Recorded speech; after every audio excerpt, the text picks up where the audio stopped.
Партиите со своји толкувања, Даути со коментар, а јавноста во дилема. Што ќе се случува со пратеничката и председателка на Комисијата за социјална политика, демографија и млади? Пред 3 дена пратениците од ВМРО ДПМН и Движењето Знам ја поддржаа иницијативата на Левица со што собранието со 61 глас и изгласа недоверба на Илире Даути. Уште веднаш вечерта од кабинетот на спикерот Гаши се јавија со писмено појаснување на интерпелацијата. Велат дека резултатот од гласањето нема правно дејство, а именувањата и разрешувањата се уредуваат со други посебни процедури, утврдени во деловникот. Даути во писмо до медиумите денеска изјави дека интерпелацијата значи незино разрешување или работа под диктат. Изгласаната интерпелација во собранието, така како што е изгласан заклучокот, значи мој разрешување или мој действување под диктат на Левица и ВМРО.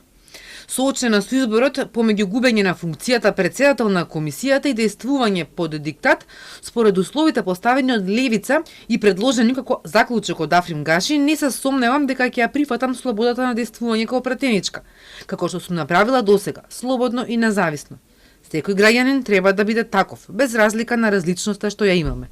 Вице-премиерот Меджити денеска даде појаснување зошто пратениците од коалицијата Вреди не ја поддржаа интерпелацијата на Даути, иако, како што тврди, имаат забелешки за незината работа.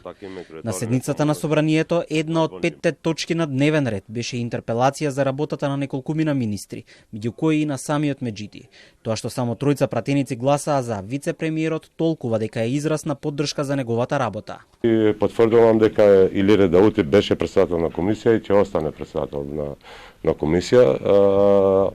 Ние имаме многу забелешки можеби за Илире Даути, но кога има иницијатива од Левица, ние сме против и ќе ја поддржиме. А во однос на изјавите што ги даваат во терен со нивното членство, мислам дека гласањето 3 гласа историски најголем дебакл, најасна порака дека и нивните пратеници не размислуваат како лидери. Од Европскиот фронт најавија дека деновиве ќе се произнесат со став околу идните чекори и ќе кажат дали ќе предложат нов председател на собраниското тело. Претходно пратеникот Јован Митрески од СДСМ кажа дека спикерот Гаши не е во право. Интерпелација мора да има правна последица, но овој случај го нарече преседан бидејќи не станува збор тука за пратеник, за чие што разрешување е пропишана законската и уставна процедура, туку за председателка на собраниска комисија. Пратеничката група на Левица на почетокот на декември поднесе иницијатива за интерпелација на Даути поради блокада на законот за бранителите.